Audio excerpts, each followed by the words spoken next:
자, 벌써 수요일입니다. 여러분들은 이제 작심 삼일을 이겨내신 분들입니다. 아마 토요일까지 꼭 승리할 수 있을 거라고 생각이 되어집니다. 우리 옆에 분들을 보면서 오늘은 한번 인사해 볼까요? 토요일까지 승리하시기 바랍니다. 네. 자, 오늘은 수요일인데요. 예수님의 수요일 행적에 대해서는 성경에는 별다른 기록이 없습니다. 아마도 화요일 날 많은 논쟁을 하시죠.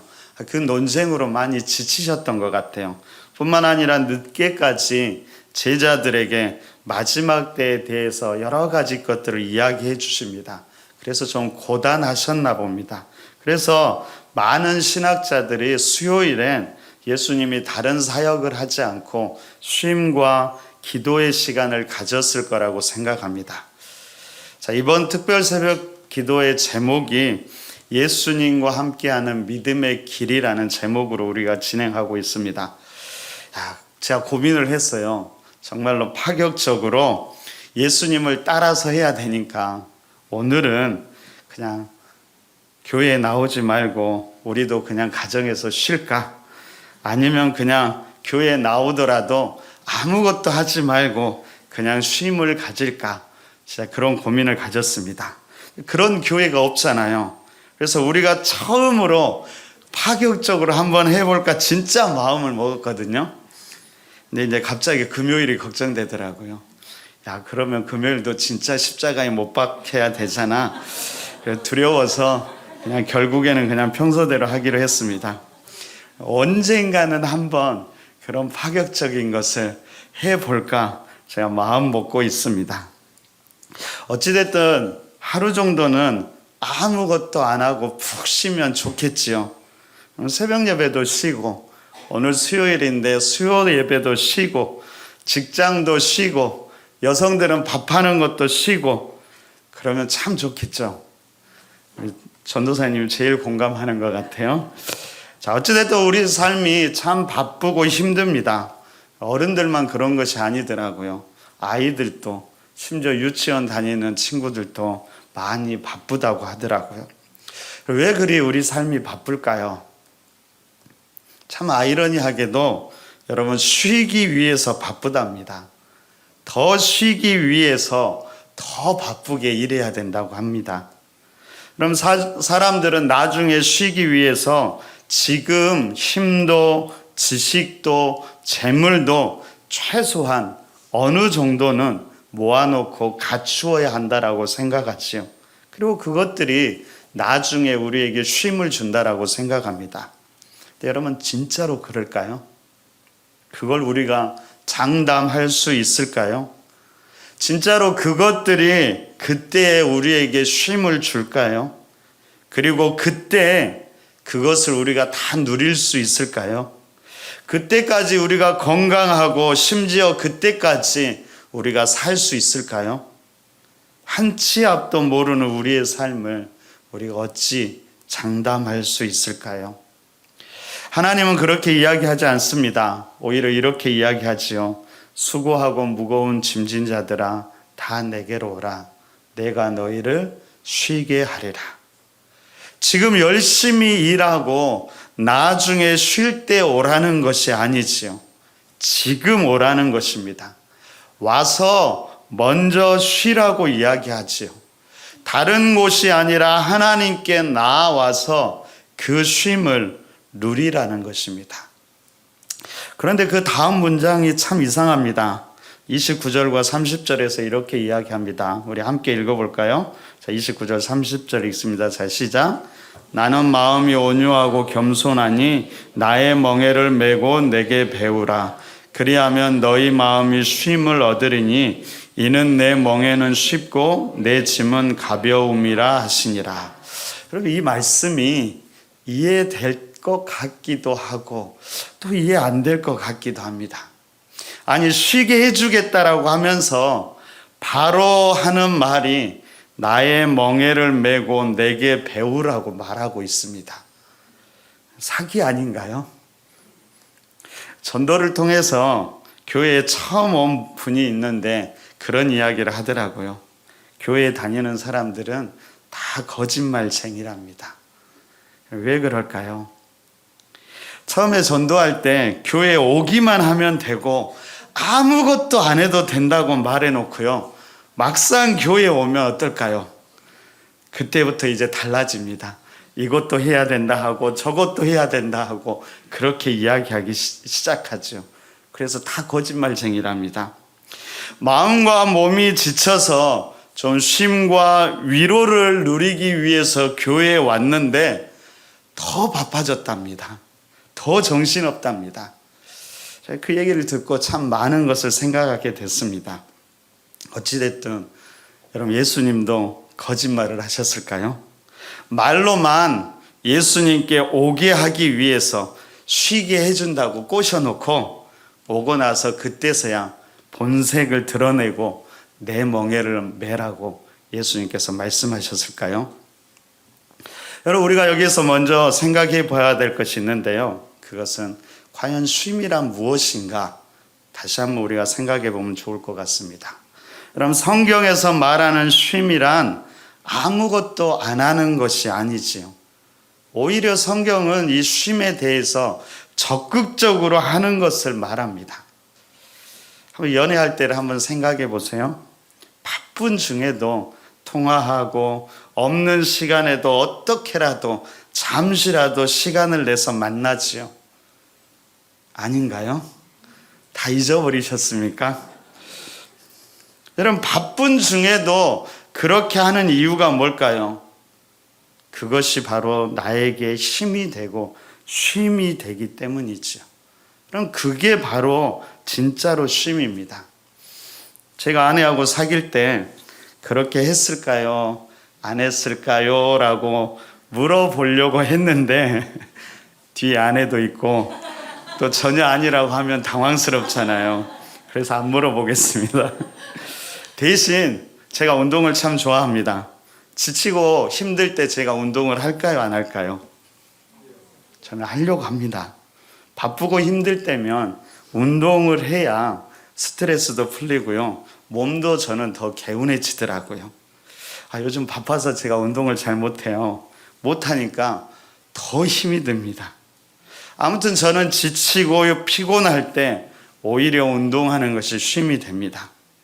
그러면 이처럼 쉼이라는 것은 아무것도 안 하는 것이 아니라 오히려 무엇인가를 적극적으로 하는 것을 말합니다.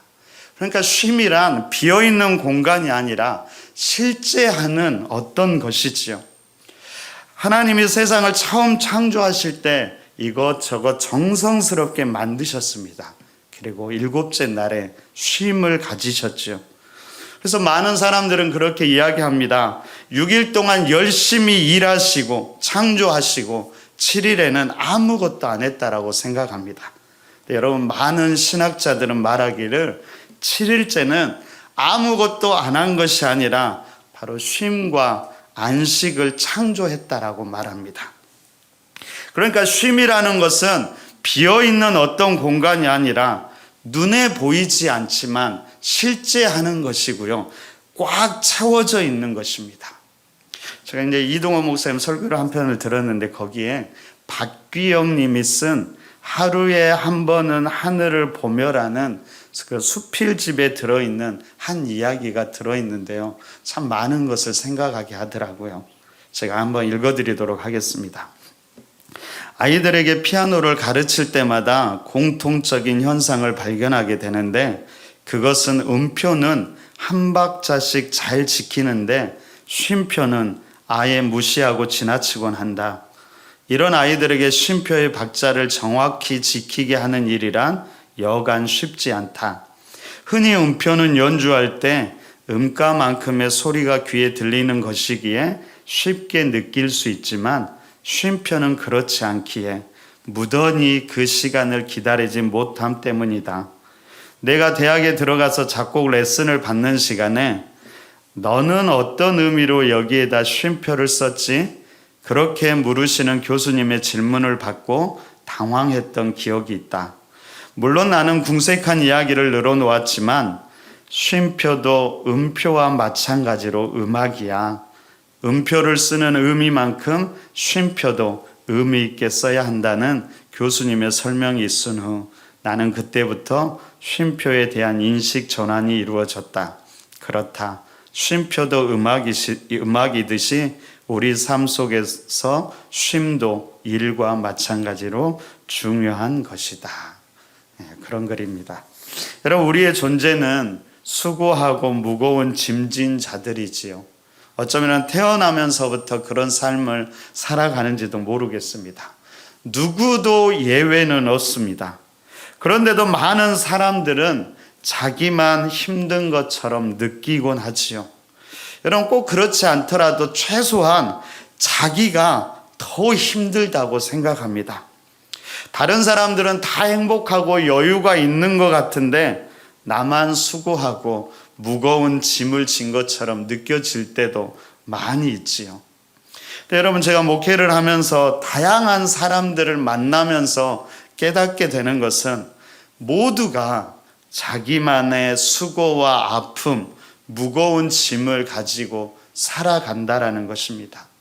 가난하면 가난한 대로, 부자면 부자대로, 몸이 약하면 약한 대로, 강하면 강한 대로 다 아픔이 있더라고요.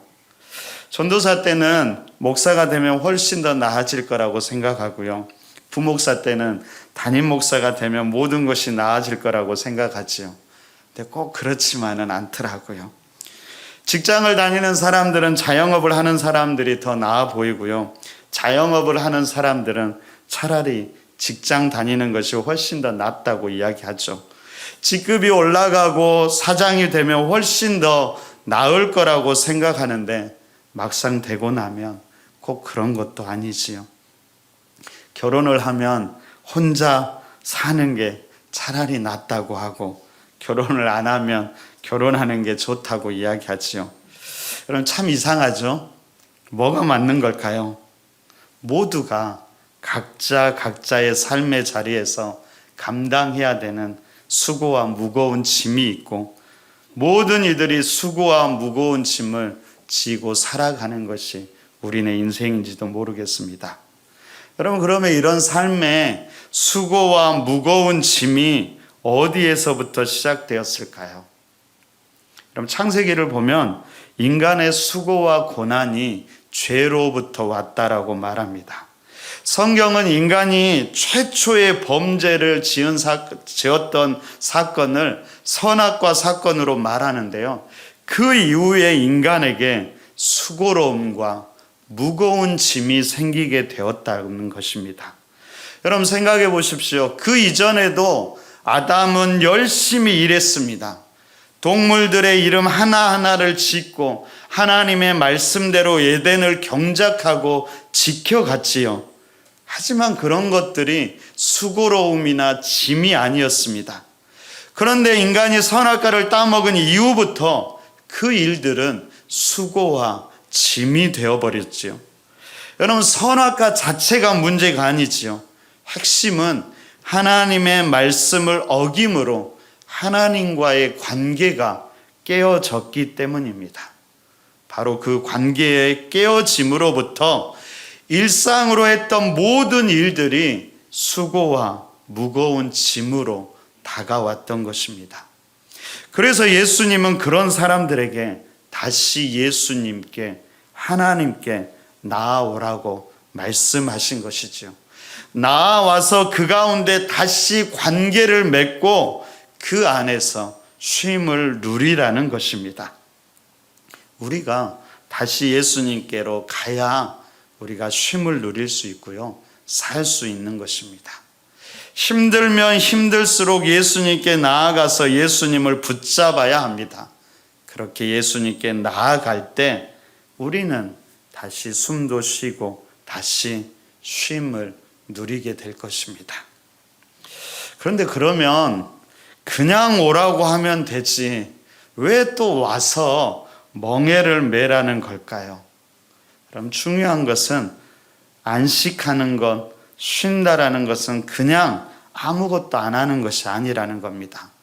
예수님께 와서 아무것도 안 하는 것이 아니라 이전에 해오던 것을 예수님 안에서, 예수님과의 관계에서 다시 하는 것입니다.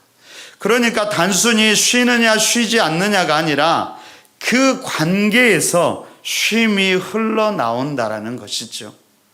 그럼 이렇게 보면 예수님의 멍에라는 것은 어떤 면에서 예수님과의 관계라는 걸 알게 됩니다. 그 관계 속에서 모든 일을 진행하는 것이지요. 그렇게 우리가 예수님의 멍에를 맬 때 또 한편으로는요, 우리가 다른 멍에를 매지 않는 것입니다. 그럼 사람들은 참 이상하더라고요. 하나님의 멍에를 매지 않으면 아무것도 매지 않는 것이 아니라 꼭 무엇인가 다른 것을 매게 됩니다. 그리고 결국 그것이 나를 다시 힘들게 하는 것이지요.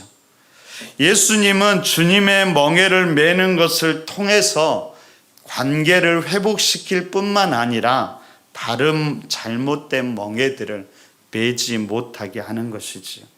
그래서 그 멍에가 우리를 자유케 하는 것입니다. 제가 혼자서 이런 쓸데없는 상상을 한번 해보았습니다. 이 멍에가 그러면 구체적으로 뭘까 생각해 봤는데요. 저에게는 그런 생각이 들더라고요. 갑자기 우리가 가진 큰 날개 같은 거라고 생각해 보면 어떨까요? 여러분, 당장은 그 큰 날개가 짐처럼 느껴지겠지요. 우리는 그 날개로 인해 하지만은 때로는 평소에는 무거운 것처럼 느껴지지만 때로는 날아갈 수도 있고요. 몸을 숨겨야 할 때는 숨길 수도 있고요. 따뜻하게 해야 될 때는 따뜻하게 감쌀 수도 있고요. 바로 예수님의 멍에라는 것은 바로 그런 멍에가 아닌가 생각해 보았습니다. 또 이런 생각을 해봤어요. 예전에 꼬마들이 이렇게 가방을 메고 갈 때 가끔은 우리가 장난치면서 어른들이 뒤에서 이렇게 가방을 들기도 하지요. 그러면 그 아이는 가방이 가벼운지도 모르고 열심히 잘 갑니다. 그래서 자기가 갑자기 그냥 착각했겠지요. 근데 혹 예수님의 멍에가 가벼운 것은 그런 건 아닐까 생각해 봤습니다. 어쩌면 그 자체로 가볍다기보단 예수님이 끊임없이 그 관계 속에서 그 멍에를 함께 들어주시기 때문은 아닐까요? 저희 딸 첫째 다원이가 고3입니다. 그럼 학교를 이제 멀리 아직도 다니고 있어요. 그래서 아침에 나갈 때 이것저것 다 챙겨서 갑니다. 그래서 가방이 얼마나 무거운지 모릅니다. 제가 군대 다닐 때 맸던 군장보다도 더 무겁더라고요. 도대체 이걸 어떻게 들고 다닐까? 저도 가방을 들고 다닙니다. 제 가방은 안에 패드 하나 들어있고요. 책 한 권 들어있어서 아주 가볍습니다. 가끔 다원이를 데리고 집에 올 때 내 가방을 다원이에게 주고요. 다원이 가방을 내가 메고 들어가곤 합니다. 혹시 예수님께서 나의 멍에를 매라는 건 그런 건 아닐까, 그런 생각도 해보았습니다. 어쨌든 여러분, 중요한 것은 무엇일까요? 이 모든 것이 예수님과의 관계에서 예수님과 함께함으로 이루어지는 것이죠. 그래서 주님은 내게로 오라고 초청하고 계십니다. 그리고 거기서 쉼을 누리라고 이야기하고 있습니다. 여러분, 우리는 그래서 예수님께 나아가야 합니다. 나아가서 예수님과 관계를 맺어야 하지요. 왜냐하면 쉼이란 계속 제가 말씀드리듯이 관계이고요. 그 관계에서 쉼이 시작되는 것이기 때문입니다. 쉼이란 아무것도 안 하는 것이 아니라 올바른 것을 하는 것, 바른 관계를 맺는 것에서 시작된다는 사실을 잊지 마시기 바랍니다. 어찌됐든 여러분, 누군가 이 관계를 이렇게 이야기하더라고요. 함께 리듬을 맞추어 춤을 추는 것이라고 이야기합니다. 또 어떤 이들은 참 좋은 비유인데요. 2인용 자전거를 함께 타는 것이라고 이야기하더라고요. 누가 이야기했을까요? 앞에 것은 헨리 나우엔이 이야기했고요. 2인용 자전거를 타는 것이다라는 것은 제가 얘기했습니다. 함께 춤을 출 때면 이끌어가는 그분의 리듬에 맞추어 함께 발걸음을 맞출 때 그 춤이 꼬이지 않고 완벽하게 완성되지요. 2인용 자전거를 탄다는 것은 어떨까요? 함께 자전거를 타기 때문에 내가 자전거를 타지 못해도 괜찮습니다. 때로는 중심 잡지 못해도, 바퀴 돌리는 것도, 언덕 오르는 것도 걱정하지 않아도 됩니다. 때로는 여러분 너무 열심히 돌리지 않아도 되지요. 힘들 때면 그냥 쉬면서 따뜻한 햇살도 느끼고 시원한 바람을 느껴도 괜찮습니다. 그래도 자전거는 계속해서 앞으로 나아갈 것입니다. 왜 그럴까요? 주님이 함께 하시기 때문이죠. 자, 이번 특별 새벽 기도의 제목이 예수님과 함께 걷는 믿음의 길이라고 했습니다. 그 예수님과 함께 리듬을 맞추어 춤을 추고요. 그 예수님과 함께 2인용 자전거를 타시면 좋겠습니다. 중요한 것은 우리가 그 주님께 나아가는 것이고요. 그 주님을 우리의 삶으로 초청하는 것입니다. 그러면서 다시 그 주님과 함께 하는 것입니다. 바로 그때 우리는 힘겨운 삶 가운데 쉼과 자유를 누리게 될 것입니다. 오늘 기도하면서 그 예수님을 좀 우리 삶에 다시 한번 초대했으면 좋겠습니다. 그리고 예수님의 초대에 우리가 나아갔으면 좋겠습니다. 그럼 막 다른 것을 오늘을 구하기보다는 잠잠히 주님께 나아가고 주님을 여러분의 삶으로 초대해 보십시오. 주님, 나의 마음에 다시 찾아와 주십시오. 주님, 주님을 우리 가정에 다시 한번 모십니다. 주님, 우리 자녀들의 마음과 삶 가운데 찾아가 주옵소서. 주님, 내가 기도하는 바로 그곳 가운데 주님을 모십니다. 그렇게 영적으로 주님께 우리의 마음과 삶의 자리를 내어드렸으면 좋겠습니다. 그리고 그 주님과 함께 리듬에 맞추어 춤을 추고 그 안에서 쉼과 자유도 누리시기를 간절히 바랍니다. 한 가지만 더 이야기하면요. 한 번 어떤 사람이 마더 테레사가 기도하는 모습을 보았답니다. 그런데 3시간 이상 잠잠히 기도하고 있더랍니다. 기도가 다 끝났을 때 그 사람이 테레사에게 이렇게 물었습니다. 도대체 3시간 동안 당신은 무슨 기도를 하셨습니까? 그러자 그녀가 이렇게 이야기했다고 그래요. 아무 말도 안 했습니다. 저는 그냥 듣기만 했을 뿐입니다. 그러자 그 사람이 다시 물었습니다. 그러면 하나님은 3시간 동안 당신에게 도대체 무엇을 말씀하셨나요? 그러자 테레사가 이렇게 얘기했다고 합니다. 그분도 아무 말도 안 했습니다. 우리와는 좀 차원이 다른 것 같습니다. 아마도 그 침묵 속에서 테레사와 하나님은 깊은 교제를 나누었을 거라고 생각됩니다.